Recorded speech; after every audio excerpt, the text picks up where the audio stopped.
ಗರ್ಭಾವಸ್ಥೆಯಲ್ಲಿ ಬಹುಶಃ ಎಲ್ಲರಿಗೂ ಅತಿ ಹೆಚ್ಚು ಟೆನ್ಷನ್ ಕೊಡೋ ಒಂದು ವಿಷಯ ಅಂದ್ರೆ ಅದು ಡ್ಯೂ ಡೇಟ್ ಅಲ್ವಾ. ಕ್ಯಾಲೆಂಡರ್ನಲ್ಲಿ ಒಂದು ದಿನವನ್ನ ಮಾರ್ಕ್ ಮಾಡಿ ಇಡೀ ಕುಟುಂಬವೇ ಆ ದಿನಕ್ಕಾಗಿ ಕಾದು ಕೂತಿರುತ್ತೆ. ಆದ್ರೆ ಆ ದಿನಾಂಕ ನಿಜಕ್ಕೂ ಎಷ್ಟು ಸರಿ?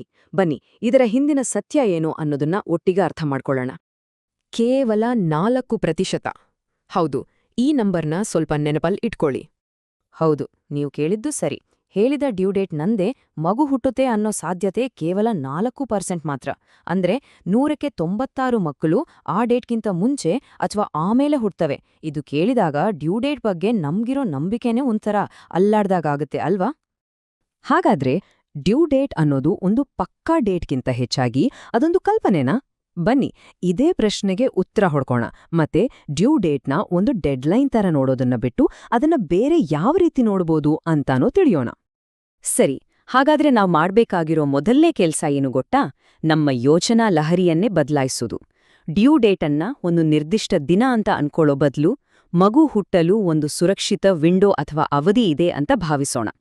ನಮ್ಮ ಗುರಿ ಕ್ಯಾಲೆಂಡರ್ ಮೇಲಿರೋ ಒಂದು ದಿನ ಅಲ್ಲ, ಬದಲಾಗಿ ಆ ಸುರಕ್ಷಿತ ವಲಯದಲ್ಲಿ ಆರೋಗ್ಯವಂತ ಮಗುವನ್ನ ಪಡೆಯೋದು. ಹಾಗಾದ್ರೆ ಡಾಕ್ಟರ್ಸ್ ಈ ಡ್ಯೂ ಡೇಟನ್ನ ಹೇಗೆ ಲೆಕ್ಕ ಹಾಕ್ತಾರೆ?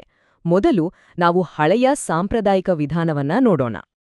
ಹೆಚ್ಚಿನ ವೈದ್ಯರು ಬಳಸೋ ಒಂದು ಬೇಸಿಕ್ ಫಾರ್ಮುಲಾ ಅಂದ್ರೆ ಇದೆ, ನೇಗಲ್ಸ್ ರೂಲ್. ಇದಕ್ಕಾಗೆ ಅವ್ರು ಮೊದಲು ಕೇಳೋ ಪ್ರಶ್ನೆ, ನಿಮ್ಮ ಲಾಸ್ಟ್ ಪೀರಿಯಡ್ಸ್ನ ಮೊದಲನೇ ದಿನ ಯಾವುದು ಅಂತ. ನೋಡಿ, ಈ ಲೆಕ್ಕಾಚಾರ ಎಷ್ಟು ಸಿಂಪಲ್ ಆಗಿದೆ ಅಲ್ವಾ?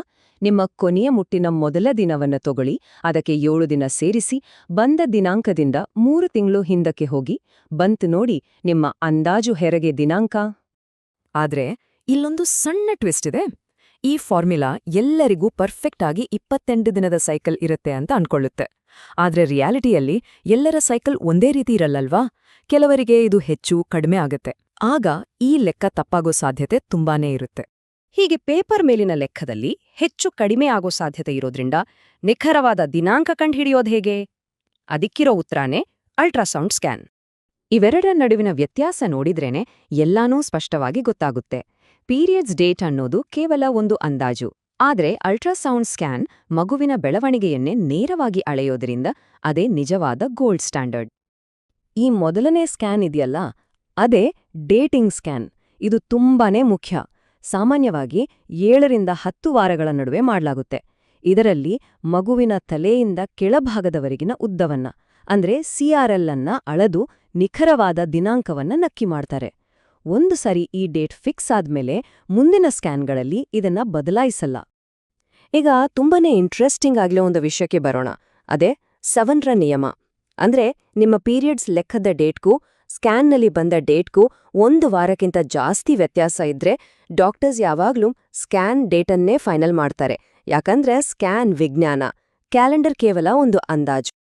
ಸರಿ, ಈಗ ಮತ್ತೊಂದು ಕಾಮನ್ ಕನ್ಫ್ಯೂಷನ್ ಬಗ್ಗೆ ಮಾತಾಡೋಣ. ಮನೆಯಲ್ಲಿ ದೊಡ್ಡವರೆಲ್ಲ ತಿಂಗಳಲ್ಲಿ ಲೆಕ್ಕ ಹಾಕ್ತಾರೆ, ಆದ್ರೆ ಡಾಕ್ಟರ್ಸ್ ಯಾಕೆ ವಾರಗಳಲ್ಲಿ ಮಾತಾಡ್ತಾರೆ? ನೋಡಿ, ಗರ್ಭಾವಸ್ಥೆಯ ಪೂರ್ತಿ ಪ್ರಯಾಣ ಅಂದ್ರೆ ಅದು 280 ದಿನಗಳು. ಇದನ್ನ ನಾವು ಹೇಗೆ ಹೇಳ್ತೀವಿ ಅನ್ನೋದ್ರಲ್ಲಿ ಮಾತ್ರ ವ್ಯತ್ಯಾಸ. ಡಾಕ್ಟರ್ಸ್ 40 ವಾರಗಳು ಅಂತಾರೆ, ಕೆಲವರು 90 ತಿಂಗಳು 7 ದಿನ ಅಂತಾರೆ, ಕೆಲವರು 10 ಚಾಂದ್ರಮಾನ ತಿಂಗಳು ಅಂತಾನೂ ಹೇಳ್ತಾರೆ. ಕೊನೆಗೆ ಎಲ್ಲಾ ಲೆಕ್ಕನೂ ಒಂದೇ, ಗುರಿ ಕೂಡ ಒಂದೇ. ಹಾಗಾದ್ರೆ ವಾರಗಳಲ್ಲೇ ಯಾಕೆ ಲೆಕ್ಕ ಹಾಕ್ತಾರೆ? ಒಂದೇ ಕಾರಣ, ನಿಖರತೆ. ಯಾಕಂದ್ರೆ ಮಗುವಿನ ಬೆಳವಣಿಗೆಯಲ್ಲಿ ಪ್ರತಿ ವಾರವೂ ಬಹಳ ಮುಖ್ಯ. 24ನೇ ವಾರದಲ್ಲಿರೋ ಮಗುವಿಗೂ 28ನೇ ವಾರದಲ್ಲಿರೋ ಮಗುವಿಗೂ ಅಜಗಜಾಂತರ ವ್ಯತ್ಯಾಸ ಇರತ್ತೆ. ಅದಕ್ಕೆ ಸರಿಯಾದ ನಿಗಾ ಇಡೋಕೆ ವಾರಗಳ ಲೆಕ್ಕನೇ ಉತ್ತಮ. ಇಲ್ಲಿಯವರೆಗೆ ನಾವು ಡ್ಯೂ ಡೇಟ್ ಬಗ್ಗೆ ಮಾತಾಡಿದ್ವಿ. ಈಗ ಆ ಒಂದೇ ಒಂದು ದಿನದ ಮೇಲಿನ ಫೋಕಸ್ ಅನ್ನು ತೆಗೆದು ಸಂಪೂರ್ಣ ಸುರಕ್ಷಿತ ಅವಧಿಯ ಬಗ್ಗೆ ಅರ್ಥ ಮಾಡ್ಕೊಳ್ಳೋಣ. ನೋಡಿ, ನಿಜವಾದ ಗುರಿ ಕ್ಯಾಲೆಂಡರ್ನಲ್ಲಿ 40 ವಾರಗಳನ್ನ ಮುಗಿಸೋದಲ್ಲ, ಬದಲಾಗಿ ಟರ್ಮ್ ಅನ್ನೋ ಹಂತವನ್ನ ತಲುಪೋದು. ಅಂದ್ರೆ ಮಗುವು ಗರ್ಭದ ಹೊರಗಿನ ಪ್ರಪಂಚದಲ್ಲಿ ಬದುಕಲು ಸಂಪೂರ್ಣವಾಗಿ ಸಿದ್ಧವಾಗಿರುವ ಸಮಯವನ್ನ ತಲುಪೋದು. ಈ ಟೈಮ್ಲೈನ್ ತುಂಬಾನೇ ಇಂಪಾರ್ಟೆಂಟ್. 37 ವಾರಗಳು ಮುಗಿತಿದ್ದ ಹಾಗೇನೆ ಸೇಫ್ ಝೋನ್ಗೆ ಎಂಟ್ರಿ ಕೊಟ್ಟಾಗೆ. ಇದನ್ನ ಅರ್ಲಿ ಟರ್ಮ್ ಅಂತಾರೆ. 39ರಿಂದ 40 ವಾರಗಳ ನಡುವಿನ ಸಮಯ ಫುಲ್ ಟರ್ಮ್. ಇದು ಮಗು ಹುಟ್ಟೋಕ್ಕೆ ಬೆಸ್ಟ್ ಟೈಮ್. 41 ವಾರಗಳು ದಾಟಿದ್ರೆ ಅದನ್ನ ಲೇಟ್ ಟರ್ಮ್ ಅಂತಾರೆ. ಆಗ ಸ್ವಲ್ಪ ಹೆಚ್ಚಿನ ನಿಗಾ ಬೇಕಾಗತ್ತೆ. ನೋಡಿದ್ರಲ್ವಾ ಫುಲ್ ಟರ್ಮ್ ಎಷ್ಟು ಮುಖ್ಯ ಅಂತ? ಇದೇ ಕಾರಣಕ್ಕೆ ಪ್ಲಾನ್ ಮಾಡಿರೋ ಸೆಕ್ಷನ್ಗಳನ್ನ ಮಾಡಬೇಕಾದ್ರೆ ಡಾಕ್ಟರ್ಸ್ ಆದಷ್ಟು 31 ವಾರಗಳು ಮುಗಿಯೋವರೆಗೂ ಕಾಯ್ತಾರೆ. ಯಾಕಂದ್ರೆ ಆ ಸಮಯದಲ್ಲಿ ಮಗುವಿನ ಮೆದುಳು ಮತ್ತು ಶ್ವಾಸಕೋಶಗಳು ಸಂಪೂರ್ಣವಾಗಿ ಬೆಳೆದಿರುತ್ತವೆ. ಕೊನೆಯದಾಗಿ ಈ ಒಂದು ಸುಂದರವಾದ ಮಾತನ್ನ ನೆನ್ಪಿಟ್ಕೊಳ್ಳಿ. ಮಕ್ಕಳು ಕ್ಯಾಲೆಂಡರ್ ನೋಡ್ಕೊಂಡು ಹುಟ್ಟಲ್ಲ. ನಾವು ಲೆಕ್ಕ ಹಾಕ್ತೀವಿ, ಸ್ಕ್ಯಾನ್ ಅಳತೆ ಮಾಡುತ್ತೆ. ಆದ್ರೆ ಆ ಮ್ಯಾಜಿಕ್ಕಾಗಿ ನಾವೆಲ್ಲರೂ ಒಟ್ಟಾಗಿ ಕಾಯ್ಬೇಕು.